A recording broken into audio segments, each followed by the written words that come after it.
அன்பும் பழமையும் நிறைந்த தமிழ் மக்களுக்கு வணக்கம்ங்க. இந்த வீடியோவில் என்னை பேச வைத்த எம்பெருமான் முருகப்பெருமானுக்கு முதல் வணக்கத்தை தெரிவிச்சுக்கிட்டு வீடியோக்குள்ளே போகலாங்களா? நீங்களும் என்னுடன் சேர்ந்து இந்த மந்திரத்தை சொல்லிட்டே உங்களால் முடிஞ்சதுன்னா கமெண்ட் பாக்ஸில் ஒரு முறை கமெண்ட் பண்ணுங்கள். ஓம் முருகா சரணம், ஓம் முருகா சரணம், ஓம் முருகா சரணம். என்னை காக்கும் கந்தா கடம்பா கதிர்வேலா, நீ தான் என்னை நம்பி இந்த வீடியோ பதிவை பார்க்க வந்தவங்களை கூட நின்று காப்பாற்றணும். அவங்க கஷ்டம் நஷ்டம் எல்லாம் விலகி சந்தோஷமாக இருக்க நீ தான் ஐயா பொறுப்பு. ஜோதிடம் என்னும் மகா கலை மூலம் நாம் இன்று இணைந்துள்ளோம். இந்த கலையில் துலாம் ராசி நேயர்களுக்கு என்னெல்லாம் நடக்க போகுது, அவங்க வாழ்க்கை நல்லபடியா மாறுமா மாறாதா, அவங்க பிழைக்க ஒரு வழியாவது நீ இருக்கா என அனைத்து விஷயங்களையும் விலாவரியா பேச போறோங்க. அதற்கு முன்னாடி சப்ஸ்கிரைப் பண்ணாதவங்க மறக்காம சப்ஸ்கிரைப் பண்ணிக்கோங்க. அப்படியே பெல் பட்டனையும் கொடுத்து ஆல் அப்படிங்கிற ஆப்ஷனையும் தேர்ந்தெடுத்து வைங்க. அப்பதான் நாங்கள் போடுற ஒவ்வொரு பதிவும் உடனே உங்ககிட்ட வரும். இந்த வீடியோ பதிவில் நமக்கு துலாம் ராசிக்கான கார்த்திகை மாத பலன்கள் எப்படி அமைஞ்சிருக்கு அப்படிங்கிறத பற்றி விரிவாக பார்க்க போகிறோங்க. துலாம் ராசியிலிருந்து சூரிய பகவான் விருச்சக ராசிக்கு பெயர்ச்சியாகிறதான் நம்ம கார்த்திகை மாதத்துடைய பிறப்பு அப்படின்னு நம்ம கருதப்படுறோம். இந்த மாதம் உங்களுக்கு சாதகமாக இருக்கா பாதகமாக இருக்கா, பாதகமாக இருந்தால் அது எப்படி சாதகமாக மாற்றிக்கலாம், அதற்கான பரிகாரம் என்ன, அதுக்கப்புறம் நட்சத்திர பலன்களை சேர்த்து பார்க்கும்போது நமக்கு கூடுதல் விவரங்களாக இருக்கும். அந்த வகையில் துலாம் ராசிக்காரங்க போர் குணம் கொண்டவங்க. உங்ககிட்ட சண்டை போட்டு ஜெயிக்கிறது ரொம்ப ரொம்ப கஷ்டங்க. நல்லது கெட்டதை முழுசாக தெரிஞ்சவங்க. சுக்கிர பகவான ராசி அதிபதியாக கொண்டவங்க. ஒருத்தவன் வாழ்க்கையில் கொடிகட்டி பறக்கிறாங்கன்னா அவனை பார்க்குறவங்க எல்லாருமே அவனுக்கு என்னப்பா சுக்கிரன் உச்சத்தில் இருக்கான் அப்படின்னு சொல்லுவாங்க. என்னதான் சுக்கிரனை ராசி அதிபதியாக கொண்டிருந்தாலும் எதுக்குங்க இவ்வளவு கஷ்டம்? குறிப்பாக பணத்தில் அதிகமான நெருக்கடிகளை சந்திக்கிறது யாருன்னு பார்த்தீங்கன்னா அது துலாம் ராசிக்காரங்க தான். இதற்கு காரணம் உங்களுடைய குணங்கள் மட்டும்தான். எல்லா இடங்கள்லையும் நேர்மையையும் உண்மையை மட்டுமே நம்பக்கூடியவங்க. உங்களுக்கு சொந்தமோ பந்தமோ அது தப்புனா அது தப்பு தான். வெட்டு ஒன்று துண்டு ரெண்டுன்னு பேசக்கூடியவங்க. உங்களை ஒருத்தர் பஞ்சாயத்து கூட்டிகிட்டு போகிறார் அப்படின்னா நீங்கள் கூட்டிகிட்டு போகிறவர் பக்கமெல்லாம் சப்போர்ட் பண்ண மாட்டீங்க. எந்த தரப்பில் நியாயம் இருக்குதோ அங்கே தான் நீங்கள் சப்போர்ட் பண்ணுவீங்க. உண்மை நியாயத்துக்கு மட்டுமே என்னைக்குமே கை கொடுப்பீங்க. உண்மைக்கு புறமாக எந்த ஒரு விஷயத்தையுமே செய்ய மாட்டீங்க. இதனால தான் துலாம் ராசிக்காரங்களுக்கு நிறைய கஷ்டங்களும் துன்பங்களும் அதிகமாகவே ஏற்பட்டுருக்கு. புதுமையான சிந்தனைகளுக்கு சொந்தக்காரங்க. பூ போல மனசு, கோபத்தை மறைச்சிட்டு சிரிப்பை மட்டும் காட்டக்கூடியவங்க. எடுத்த காரியத்தை எப்படியாவது முடிச்சிடணும் அப்படிங்கிறதுக்காக கஷ்டப்பட்டு போராடக்கூடியவங்க. தங்களுடைய கஷ்டத்தையும் கண்ணீரையும் கடுகளவு கூட மற்றவங்களுக்கு தெரியாமல் பார்த்துப்பாங்க. இதனால் பார்க்குறவங்க எல்லாருமே துலாம் ராசியா இவங்களுக்கு என்னப்பா சூப்பராக இருக்காங்க, இவங்களுக்கு என்ன குறைச்சல் அப்படின்னு தான் நினச்சிட்டு இருக்காங்க. ஆனால் சாப்பாட்டுக்கு கூட கஷ்டப்படுறது உங்களுக்கு மட்டும்தாங்க தெரியும். கஷ்ட காலத்தில் திரும்பி பார்க்க கூட ஆள் கிடையாது. ஏதோ தட்டு தடுமாறி எந்திரிச்சு நிற்கிறப்போ உங்களை குறை சொல்கிறதுக்குனே நிறைய பேர் தேடி வருவாங்க. உங்கள் சொந்தக்காரங்க நண்பர்களுக்கு ஒரு தேவை இருக்குதுன்னா மட்டும்தான் உங்ககிட்ட வருவாங்க. அந்த தேவை முடிஞ்ச உடனே உங்களை தூக்கி போட்டுருவாங்க. மறுபடியும் அவங்க உங்ககிட்ட உதவின்னு கேட்பாங்க. அவங்க உங்களுக்கு முன்னாடி பண்ண துரோகத்தை எல்லாமே மறந்துட்டு மீண்டும் அவங்களுக்காக உதவி செஞ்சு ஏமாறக்கூடியவங்க தான் நீங்கள். வாழ்க்கையில் எப்படியாவது முன்னேறணும் அப்படிங்கிறதுக்காக தினம் தினம் கஷ்டப்பட்டு உழைக்கிறவங்க தான் துலாம் ராசிக்காரங்க. கடந்த காலகட்டங்களில் தங்களுடைய வாழ்க்கையில் நீங்கள் நல்லது நடக்க போகுதுன்னு நினச்சிட்டு இருந்திருப்பீங்க. ஆனால் உங்களுக்கு அந்த டைமில் ஒரு மிகப்பெரிய ஏமாற்றம் தான். புதுசாக ஒரு சில பிரச்சனைகளும் கஷ்டங்களும் தானாகவே உங்களை தேடி வந்திருக்கும். துலாம் ராசிக்காரங்க சொந்த பந்தத்தை இழந்தாங்க, சொத்துக்களை இழந்தாங்க, தங்களுக்கு நெருக்கமாக இருக்கக்கூடிய உறவுகளையுமே இழந்தாங்க. கடைசியாக நான் மட்டும்தான் எல்லாத்தையுமே இழந்துட்டு நிற்கிறதா இருக்குது, எனக்கு உயிர் வாழவே பிடிக்கலன்னு சொல்லிட்டு இருக்காங்க. இதுக்கு மேலே என்னால் வாழவே முடியல சாமி, தயவு செஞ்சு என்னை உன் கூடையே கூட்டிகிட்டு போயிரு. நான் இவ்வளவு கஷ்டப்பட்டதுக்கப்புறம் எனக்கு வாழ்க்கையில் வாழணுங்கிற எண்ணம் சுத்தமாகவே போயிருச்சு. உங்கள் மனசில் கவலையும் துன்பமும் தான் அதிகமாகவே இருக்குதுங்க. நீங்கள் செய்யக்கூடிய ஒவ்வொரு விஷயத்தையுமே தடுப்பதற்கும் உங்களை அவமானப்படுத்துவதற்கும் இங்கே நிறைய நபர்கள் முயற்சி பண்ணிட்டு இருக்காங்க. இது எல்லாமே தெரிஞ்சுமே கூட நீங்கள் என்னமோ பண்ணுங்க எனக்கு என்ன வந்துச்சு அப்படின்னு தன்னுடைய வேலையில் மட்டும் என்னைக்குமே குறிக்கோளாக இருக்கவங்க தான் நீங்கள். ஏன் எனக்கு மட்டும் ஏன் இவ்வளவு கஷ்டம் வருது, என்னோட வாழ்க்கையில் நான் யாருக்குமே கெடுதலையோ கஷ்டத்தையோ துன்பத்தையோ கொடுத்ததில்ல, எனக்கு மட்டும் ஏன் இந்த மாதிரி எல்லாமே நடக்குது அப்படின்னு தான் பெரும்பாலான நபர்கள் சொல்லிட்டு இருக்கீங்க. உங்களுக்கு பிரச்சனைங்கிறது வரும், அது கொஞ்ச நாள் இருக்கும், அதுக்கப்புறம் அந்த பிரச்சனை போயிடும். இந்த மாதிரி பிரச்சனை வரும் போகும் அப்படிங்கிற நிலைமையில தான் நிறைய நபர்கள் வாழ்ந்துட்டு இருக்கீங்க. நீங்க என்னதான் பிரச்சனையை தவிர்த்தாலும் ஏதாவது ஒரு சூழல்ல உங்களை நோக்கி பிரச்சனையும் கஷ்டமும் வந்துக்கிட்டு தாங்க இருக்கு. ஆனா இனி வரக்கூடிய நாட்கள்ல உங்களுக்கு இன்பத்தையும் மகிழ்ச்சியையும் மட்டுமே தரக்கூடிய ஒரு காலகட்டமாகவே அமைஞ்சிருக்குது. இது நாள் வரைக்கும் நடந்த கெட்ட விஷயத்தை எல்லாமே விட்டுருங்க. இனி வரக்கூடிய நாட்கள்ல உங்களுக்கு எப்படிப்பட்ட மாறுதல்கள் நடக்க போகுது அப்படிங்கிறத பத்தி இந்த வீடியோ பதிவில் நம்ம பார்க்க போறோம். அதாவது பார்த்தீங்கன்னா 2025 நீங்கள் அடியெடுத்து வைக்கும்போது நம்ம வாழ்க்கையில் ஒரு மாறுதல், ஒரு முன்னேற்றம் எல்லாமே வரப்போகுதுன்னு துலாம் ராசிக்காரங்க அடியெடுத்து வச்சுருப்பீங்க. 10 மாதங்களுமே ஒரே ஏமாற்றம் மட்டும்தான் மிஞ்சி இருக்கும். இந்த 2025 10 மாதங்கள் நிறைய இழப்புகள், கஷ்டங்கள், துன்பங்கள், கடன் பிரச்சனைகள், இந்த மாதிரி நிறைய பிரச்சனைகளை சந்திச்சிருப்பீங்க. நம்ம வாழ்க்கை இப்படியே போயிருமா, எங்கள் வாழ்க்கையில் மாறுதலே வராதா அப்படின்னு நிறைய துலாம் ராசிக்காரங்க கேட்டுட்ருக்கீங்க. இனி வரக்கூடிய நாட்களில் உங்களுக்கு சனியுடைய வக்ர பயிற்சியும் குருவுடைய வக்ர நிவர்த்தியும் அதே மாதிரி சுக்கிர பயிற்சியும் சூரிய பயிற்சியும் வருட கிரகங்களுடைய சேர்க்கை எல்லாமே இந்த நவம்பர் மாதத்திலிருந்து ஸ்டார்ட் ஆகிறதுனால இனி வரக்கூடிய ஒரு 6-7 மாதங்கள் அப்படிங்கிறது துலாம் ராசிக்கு நல்ல ஒரு ராஜயோகத்தை தரக்கூடிய ஒரு காலகட்டமாகவே பார்க்கப்படுது. இது நாள் வரைக்கும் உங்களுக்கு சனி பகவான் வெறும் மைனஸாக மட்டுமே செயல்பட்டு கொண்டிருந்தார். ஆனால் இனி சனி பகவான் இனிமேல் வக்ர நிவர்த்தி அடைகிறதுனால இத்தனை நாட்களாக மைனஸாக மட்டுமே செயல்பட்டு வந்த சனி பகவான் இனி ஒரு 6-7 மாத காலகட்டங்களுக்கு உங்களுக்கு முழுவதுமாகவே ப்ளஸ்ஸாக மட்டுமே செயல்பட போகிறார். இதன் மூலமாக சனி பகவான் மூலமாக உங்கள் வாழ்க்கையில் நீங்கள் எதையெல்லாமே இழந்துட்டு கஷ்டப்பட்டுட்டு வருத்தப்பட்டு இருக்கீங்களோ அது அனைத்தும் பெறக்கூடிய ஒரு காலகட்டமாகவே பார்க்கப்படுது. உங்களுடைய ராசியில் 8ஆம் இடத்துல குரு பகவான் வரதுனால அந்த 8ஆம் இடத்துல குரு பகவான் வக்ர நிவர்த்தி அடைகிறாருங்க. இதன் மூலமாக இத்தனை நாட்களாக கிடைக்காம இருந்த குரு பயிற்சி பலன்கள் உங்களுக்கு முழுமையாக கிடைக்க போகுது. இதன் மூலமாக நல்ல ஒரு பொருளாதார முன்னேற்றம் அப்படிங்கிறது கண்டிப்பாக துலாம் ராசி வாழ்க்கையில் ஏற்பட போகுது. அடுத்ததாக பார்த்தீங்கன்னா சுக்கிர பயிற்சி.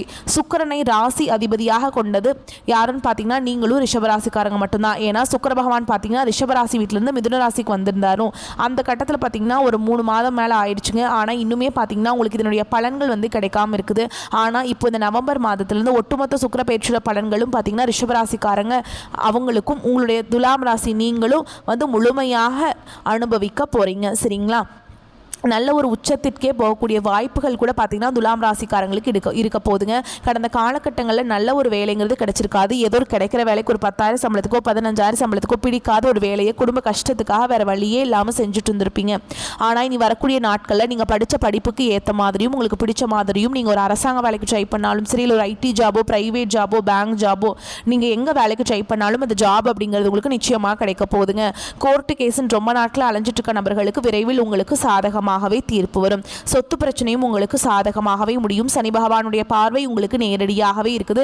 இதன் மூலம் வருமானம் அப்படிங்கிறது பல வழிகளில் வரும். தொழில லாபம் சற்று அதிகமாகவே கிடைக்கும். அரசியல்வாதிகளை பொறுத்த வரைக்கும் புதிய பொறுப்புகள், புதிய பதவிகள் எல்லாமே தானாகவே உங்களை சேரும். ராகு கேதுவால் உங்களுடைய செல்வாக்கு உயரும். உடல் ஆரோக்கியம் மேம்படும். சங்கடங்கள் நீங்கும். மறைமுகமாக உங்க தொழில் வாழ்க்கையிலும் சரி, இல்லற வாழ்க்கையிலும் சரி நிறைய நபர்கள் தொல்லை கொடுத்திருப்பாங்க. இனி அவங்களுடைய தொந்தரவுங்கிறது முழுவதுமாகவே இருக்காது. கடந்த காலகட்டங்களில் நீங்களும் ஒரு கம்பெனியில் இரவு பகல் பார்க்காம உழைச்சிட்டு இருந்திருப்பீங்க. உங்களுடைய சொந்த கம்பெனியாக நினச்சி வேலை செஞ்சுருப்பீங்க. ஆனால் உங்களுக்கு இது நாள் வரைக்கும் சரியான ஒரு அங்கீகாரம் அப்படிங்கிறது கிடைச்சிருக்காது. உங்களுக்கு அப்புறமோ இல்லை உங்கள் கூடையோ நிறைய நபர்கள் வேலைக்கு வந்திருப்பாங்க. அவங்களுக்கு நிறைய சலுகைகள் எல்லாமே கிடைச்சி நல்ல ஒரு முன்னேற்றத்திற்கு போயிருப்பாங்க. ஆனால் நீங்கள் எப்படி வேலைக்கு போய் சேர்ந்தீங்களோ அதே மாதிரி தான் இன்னைக்கு வரைக்குமே வேலையை செஞ்சுட்டு இருந்திருப்பீங்க. ஆனால் வரக்கூடிய நாட்களில் உங்களுக்கு சம்பள உயர்வு, பதவி உயர்வு, உங்களுக்கு மேலே இருக்கக்கூடிய அதிகாரிகளுடைய ஆதரவு முதற்கொண்டு உங்களுக்கு கிடைக்க போகுதுங்க. இனி உங்கள் வார்த்தைக்கு மதிப்பு மரியாதை கிடைக்கும். அந்தஸ்தில் நீங்கள் எதிர்பார்த்த உயர்வுக்கு போக போறீங்க. அது இல்லாமல் பார்த்தீங்கன்னா இனி நினச்சது எல்லாமே நடக்கும். தொழில் வியாபார தடைகள் அனைத்தும் விலகும். லாபம் அதிகமாக கிடைக்கும். முன்னேற்றம் உண்டாகும்.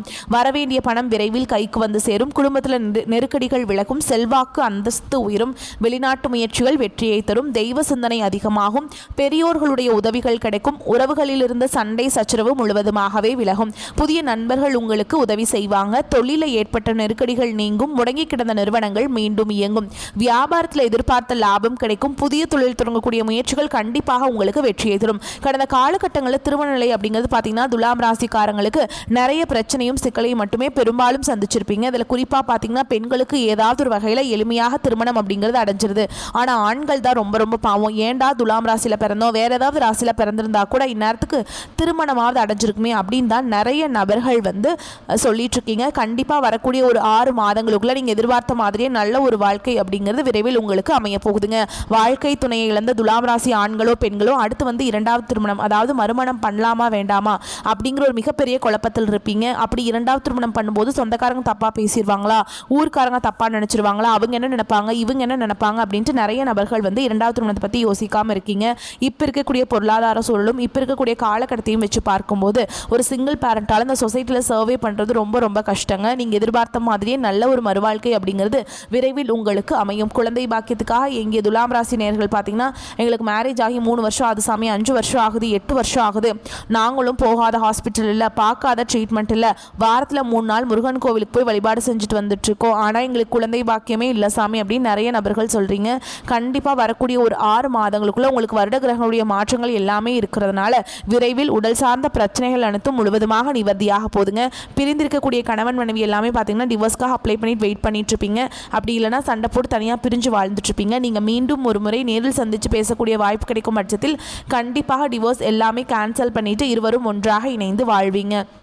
கடந்த காலகட்டங்களில் காதல் அதிகமான தோல்விகளை மட்டுமே சந்திச்ச ராசி யாருன்னு பார்த்தீங்கன்னா அது முழுக்க முழுக்க துலாம் ராசிக்காரங்க தான். நல்லா லவ் பண்ணிட்டு இருந்திருப்பீங்க. திடீர்னு ஒரு சண்டை சச்சரவு ஈகோ பிரச்சனை மூலமாக அந்த லவ் பிரேக்கப் ஆயிருக்கும். இல்லை வீட்டில் போய் சொல்லும்போது பெற்றோர்கள் உங்களுடைய காதலுக்கு தடையாக இருந்திருப்பாங்க. ஆனால் இனி வரக்கூடிய நாட்களில் உங்களுடைய காதலை வெளிப்படுத்தும் போது அந்த காதல் கண்டிப்பாக கைகூடும். வீட்டில் போய் சொல்லும்போது பெற்றோர்களை உங்களுக்கு முன்னாடி நின்று திருமணம் செய்து வைக்கக்கூடிய வாய்ப்புகள் அதிகமாகவே உள்ளது. இனி வரக்கூடிய நாட்களில் கடினமான காரியத்தையுமே சுலபமாக செஞ்சு முடிச்சிருவீங்க. உங்கள் எளிமையான பேச்சு திறமையால நீங்க அனைவரையுமே கவர்ந்தெழுப்பீங்க. சமூகத்தில் உங்க பெயருக்கும் புகழுக்கும் படிப்படியாக முன்னேற்றம் வரப்போகுது. சிலருக்கு படிப்பதற்காகவும் வேலை விஷயமாகவும் தொழில் விஷயமாகவும் வெளியூர் வெளிநாடு போகக்கூடிய வாய்ப்புகள் எல்லாமே கிடைக்க போகுது. உங்க குடும்பத்தில் கடந்த காலகட்டங்களில் எந்த ஒரு சுப நிகழ்ச்சியுமே நடந்திருக்காது. இதை நினைச்சு வீட்டில் இருக்கக்கூடிய பெரியவங்க எல்லாமே ரொம்பவே வருத்தப்பட்டு இருந்திருப்பாங்க. ஆனால் இனி வரக்கூடிய நாட்களில் குடும்பத்தில் திருமணம், சீமந்தம், புதிதாக வீடு கட்ட ஆரம்பிப்பீங்க. கிரகப்பிரவேசம் போன்ற சுப நிகழ்ச்சிகள் எல்லாமே நடக்க போகுது. துலாம் ராசியை பொறுத்த வரைக்கும் நீங்க ஆண்களோ பெண்களோ அரசு வேலையோ தனியார் வேலையோ கூலி வேலையோ நீங்கள் எதிர்பாராத வருமானம் அப்படிங்கிறது உங்களுக்கு இரட்டிப்பு மடங்காக கிடைக்க போகுதுங்க.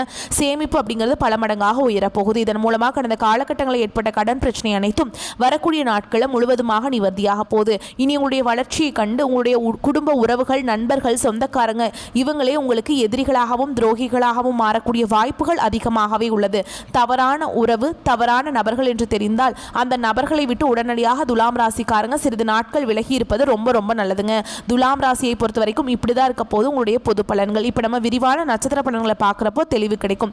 அப்படி பார்க்குற பட்சத்தில் துலாம் ராசியை பொறுத்த வரைக்கும் சித்திரை நட்சத்திரம் 3ஆம் பாதம் 4ஆம் பாதம் விடாமுயற்சி தான் உயிருங்க. உங்களை பொறுத்த வரைக்கும் இந்த கார்த்திகை மாதம் நன்மைகளை மட்டுமே தரக்கூடிய மாதமாக இருக்குது. குரு பகவான் வக்ரம் அடைந்திருக்கிறதுனால உங்களுடைய செயல்பாடுகளில் தெளிவு இருக்கும். திட்டமிட்டு செயல்படும், நீங்கள் நினைச்சதை சாதிப்பீங்க. குரு பகவானுடைய பார்வை அப்படிங்கிறது உங்களுடைய ஜாதகத்தை பொறுத்த வரைக்கும் 12ஆம் வீடு, 2ஆம் வீடு, 4ஆம் வீடு இந்த இடங்களுக்கெல்லாம் இருக்கிறதுனால குடும்பத்தில் இருந்த சின்ன சின்ன சண்டை சச்சரவுகள் சரியாகும். கொடுத்த வாக்கு காப்பாற்ற முடியும். ஒரு சிலருக்கு உடல்நிலையில் சின்ன சின்ன சங்கடங்கள் ஏற்பட்டு நீங்கும். வீண் செலவுகள் அதிகரிக்காம பார்த்துக்கோங்க. இருந்தாலும் 6ஆம் வீட்டில் சஞ்சரிக்கக்கூடிய ராகு பகவானால உங்களுடைய ஆற்றல்கள் வெளிப்படும். துணிச்சலா செயல்பட்டு நினைச்சதை சாதிக்க முடியும்.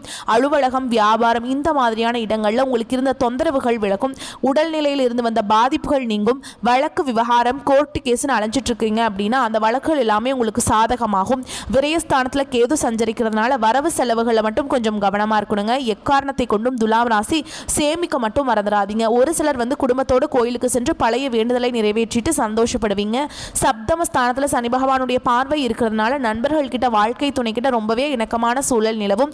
இதனால சந்தோஷமான சூழலை அனுபவிப்பீங்க. அதில் சொந்தமாக தொழில் செய்கிறீங்க, வியாபாரத்தில் புதிய முதலீடு செய்கிறதுக்கு முன்னாடி அதை பற்றி நல்லா யோசிச்சு தான் முதலீடு பண்ணணும். அடுத்ததாக மாதம் முழுவதுமே சுக்கிரன் உங்களுக்கு சாதகமாக சஞ்சாரம் பண்ணுறதுனால மாதத்துடைய பிற்பகுதியில் புதன் பகவானுடைய சஞ்சாரம் உங்களுக்கு சாதகமாக இருக்கலாம். சுக்கிரன், புதன் இவங்க 2 பேருமே சேர்ந்துட்டு குடும்பத்தில் இருந்த நெருக்கடிகள் எல்லாமே இல்லாமல் போக்குறாங்க. பொன் பொருள் சேருதுங்க. ஒரு சிலருக்கு புதிய சொத்துக்கள் சேரும். வண்டி வாகனம் வாங்கி வசதிகளை பெருக்கிக் கொள்ள போறீங்க. மாணவர்களை பொறுத்த வரைக்கும் மாதத்துடைய முற்பகுதியில் படிப்பில் கவனமாக இருக்கிறது நல்லது.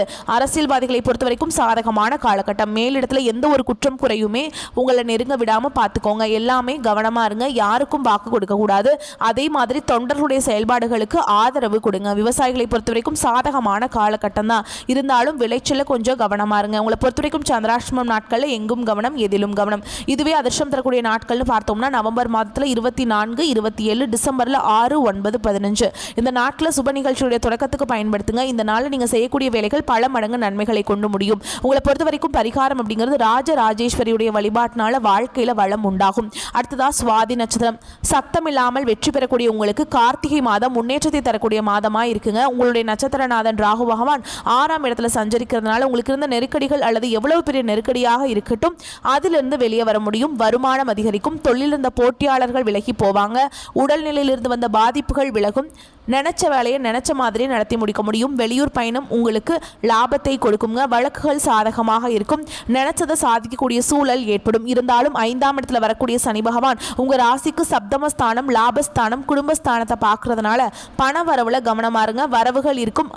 அது வீண் செலவு, விரைய செலவு போகாமல் பார்த்துக்கிறது, திட்டமிட்டு செயல்படுறது உங்களுடைய பொறுப்பு. அதே மாதிரி உறவுகளையும் அனுசரித்து செல்வது நல்லது. 2ஆம் இடத்துல சூரிய பகவான் சஞ்சரிக்கிறதுனால அடிக்கடி கோபம் வரும். அதனால் தேவையில்லாத வார்த்தைகளை ரொம்ப கொதிச்சு பேசிடுவீங்க. அதுவே உங்களுக்கு எதிரியாக மாறுறதுக்கு வாய்ப்பு இருக்குது. அதனால் வார்த்தைகளில் நிதானமாக இருக்கட்டுங்க. இந்த காலகட்டத்தை பொறுத்த வரைக்கும் நண்பர்களிடம், வாழ்க்கை துணைக்கிட்டையும் இணக்கமாக இருந்துக்கோங்க. விட்டு கொடுத்து செல்வது நல்லது. மேலும் இஷ்ட தெய்வத்துடைய வழிபாடு உங்களை பாதுகாக்கும். மேலும் சுக்கிர பகவானும் சரி, புதன் பகவானும் சரி, 2 பேருமே உங்களுக்கு சாதகமான அமைப்பில் சஞ்சரிக்கிறதுனால உங்களுடைய விருப்பங்கள் பூர்த்தியாகும். தேவையற்ற ஆசைக்கு மட்டும் இடம் கொடுக்காதீங்க. நேர்மையான வருமானத்தால் கவனம் செலுத்துவது உங்களுடைய முயற்சிகளுக்கு லாபத்தை ஏற்படுத்தும். வியாபாரத்தில் முன்னேற்றம் அடைவீங்க. விவசாயிகளை பொறுத்த வரைக்கும் விளைச்சல்ல கவனமாக இருக்கணும். அரசு பணியாளர்கள் நேர்மையாக நடந்து கொள்வது அவசியம். மாணவர்களை பொறுத்த வரைக்கும் படிப்புல கூடுதல் கவனம் செலுத்துவது ரொம்ப நல்லதுங்க. உழைப்பாளர்களுக்கு தேவைக்கேற்ற வருவாய் கிடைக்கும். உங்களை பொறுத்த வரைக்கும் சந்திராஷ்டமம் நாட்களில் எங்கும் கவனம், எதிலும் கவனம். இதுவே அதிர்ஷ்டம் தரக்கூடிய நாட்கள்னு பார்த்தோம்னா நவம்பர் மாதம் 24, டிசம்பர்ல 4, 6, 13, 15 இந்த நாட்களில் சுபகாரியங்களுடைய தொடக்கத்துக்கு பயன்படுத்துங்க. இந்த நாட்களில் நீங்க செய்யக்கூடிய வேலைகள் பல மடங்கு நன்மைகளை கொண்டு முடியும். அதுவே பரிகாரம் அப்படிங்கிறது துர்க்கை அம்மனை வழிபாடு செய்ய துன்பங்கள் விலகும். அடுத்தது விசாக நட்சத்திரம் 1ஆம் பாதம், 2ஆம் பாதம், 3ஆம் பாதம். திட்டமிட்டு செயல்படக்கூடிய சக்தி கொண்ட உங்களுக்கு கார்த்திகை மாதம் அப்படிங்கிறது யோகமான காலகட்டம். நட்சத்திரநாதன் குரு பகவானால உங்க செயல்பாடுகளை சின்ன சின்ன குழப்பங்கள் ஏற்பட்டு நீங்கும். திட்டமிட்டிங் அப்படின்னாக்கா சங்கடங்களுக்கு ஆளாகாம தப்பிச்சுக்கலாம். ஜீவனஸ்தானத்துல செவ்வாய் பகவானோட சஞ்சரிப்பு அப்படிங்கிறது வியாபாரத்தை விரிவுபடுத்துவதற்கு உதவியா இருக்கு. முதலீடு ஏதாவது பண்றீங்க அப்படின்னாக்கா முன்னுக்கு பின் முரணா யோசிக்காம பலகட்ட யோசனைக்கு அப்புறம் தான் முதலீடு பண்ணணும். லாபஸ்தானத்துல சனி பகவானுடைய சஞ்சாரம் இருக்கிறதுனால வருமானத்தில் கவனமா இருங்க. வீண் செலவுகளை தவிர்ப்பது நல்லது. இந்த காலகட்டத்தில் யாருக்கும் கடன் கொடுக்கவும் வேண்டாம், கடன் வாங்குறதும் வேண்டாம். குடும்பத்தை பொறுத்த வரைக்கும் குடும்பத்தில் இருக்கவங்கள அனுசரித்து நடந்துக்கோங்க. பிள்ளைகளுடைய நலனில் அக்கறை காட்டுங்க. அடுத்து பூர்வீக சொத்து சம்பந்தப்பட்ட பிரச்சனைகள் சரியாகும். தீர்க்க முடியாத பிரச்சனைகளுக்கு கூட தீர்வு கிடைக்கும். ராகுவை பொறுத்த வரைக்கும் உங்களுக்கு உங்களுடைய செயல்பாடுகளுக்கு ஆதரவாக இருக்காருங்க. எத்தனை எதிர்ப்புகள் வந்தாலும் எல்லா விதங்கள்லையுமே எல்லா திசைகள்ல இருந்தும் உங்களை ராகு பகவான் பாதுகாத்து நிற்கிறார். முன்னாடியே சொன்னேன் இல்லைங்களா, அப்படி இருங்க இப்படி இருங்க, அது எல்லாத்துக்கும் இவர் காரணக்கர்த்தாவா நின்று சரி செஞ்சு கொடுக்குறாருங்க. யார்டு அது துலாம் ராசிக்காரங்க மேலே கை வச்சதுங்கிற மாதிரி. ஏன்னா ராகு பகவான் பாம்பு கிரகம் இல்லையா, பாம்பை கண்டா படையே நடுங்கும். அந்த மாதிரி 10 கிரகங்களும் நடுங்க ஆரம்பிச்சிருவாங்க. உடல்நிலைக்கு முக்கியத்துவம், வழக்குகளில் வெற்றியாக மாறும். அரசியல்வாதிகளை பொறுத்த வரைக்கும் உங்களுடைய செல்வாக்கு உயரும். அதே மாதிரி பொது வாழ்க்கையில் இருக்கவங்க வார்த்தைகளை மட்டும் கவனமாக பயன்படுத்துங்க. வரவு செலவுகளை எச்சரிக்கையாக இருப்பது ரொம்ப நல்லது. அதே மாதிரி யாரையும் நம்பி பணத்தை ஒப்படைக்காதீங்க. அது இழப்புகளில் கொண்டு போய் சேர்த்துருங்க. இரவு நேர பயணங்களை கொஞ்சம் கவனமாக இருங்க. விழிப்புணர்வு அவசியம். அரசு பணியாளர்கள் இல்லை தனியார் துறையில் இருக்கவங்க பொறுப்போடு செயல்படுங்க. எல்லா விதங்களையுமே நன்மைகள் தொடரும். மாணவர்களை பொறுத்த வரைக்கும் மாதத்துடைய முற்பகுதியில் படிப்புல கவனம் தேவை. உங்களை பொறுத்த வரைக்கும் சந்திராஷ்டமம் அப்படிங்கிறது அந்த நாட்களில் எங்கும் கவனம், எதிலும் கவனம். இதுவே அதிர்ஷ்டம் தரக்கூடிய நாட்கள்னு பார்த்தோம்னா நவம்பர் மாதத்தில் 24, 30, டிசம்பர் மாதத்தில் 3, 6, 12, 15 இந்த நாட்களில் சுப நிகழ்ச்சியுடைய தொடக்கத்துக்கு பயன்படுத்துங்க. இந்த நாளில் நீங்கள் செய்யக்கூடிய வேலைகள் பல மடங்கு நன்மைகளை கொண்டு முடியும். உங்களை பொறுத்த வரைக்கும் தினமும் வழிபாடு செய்ய வேண்டிய தெய்வம்னு பார்த்தோம்னா நம்ம மீனாட்சி அம்மனை வழிபாடு செய்ய நன்மைகள் அதிகரிக்கும். ஆக மொத்தத்தில் துலாம் ராசியை பொறுத்த வரைக்கும் எவ்வளவோ கஷ்டங்களை கடந்து வந்துட்டீங்க. ஆனால் இந்த கார்த்திகை மாதம் அப்படிங்கிறது அப்படி ஒரு கஷ்டத்தை உங்களுக்கு கொடுக்கவே இல்லைங்க. நிறைய வாய்ப்புகளை கொடுத்துருக்கு. எந்தெந்த விஷயங்கள் நீங்கள் எப்படி இருக்கணுங்கிறதையும் உணர்த்தி இருக்கு. முன்னே இருந்ததை கம்பேர் பண்ணி பார்க்குறப்ப துலாம் ராசிக்கு இந்த காலகட்டம் முடிஞ்சது எல்லாமே சத்தியமாக யோகமான காலகட்டம் தாங்க. எல்லாத்தையும் சரி செய்யக்கூடிய விதத்தில் இருக்கு இல்லையா. எதுவுமே கைமீறி போகலை, எதுவுமே தலைக்கு மேலே போகலை. எவ்வளவு நெருக்கடிகளை சந்திச்சுட்டு இருந்தீங்களோ எல்லாமே சரியாக போகுது. அதுவும் இந்த கார்த்திகை மாதத்தில் நினைச்சது எல்லாமே கைகூடி வரும். கடவுளுடைய அனுகிரகம் முழுசா இருக்குங்க. இந்த வீடியோ பதிவு உங்களுக்கு பிடிச்சிருந்ததுன்னா வீடியோக்கு லைக் பண்ணுங்க, நம்ம சேனலை சப்ஸ்கிரைப் பண்ணிக்கோங்க. மேலும் பிடிச்சிருந்தா ஃப்ரெண்ட்ஸ் அண்ட் ஃபேமிலிக்கு ஷேர் பண்ணுங்க. வந்த கஷ்டங்கள் கரையட்டும், வரக்கூடிய கஷ்டங்கள் விலகட்டும். கடவுள் உங்க வாழ்க்கையில என்னைக்குமே துணை வரட்டுங்க. வாழ்க வளமோடு நலமோடு. நன்றி, வணக்கம்.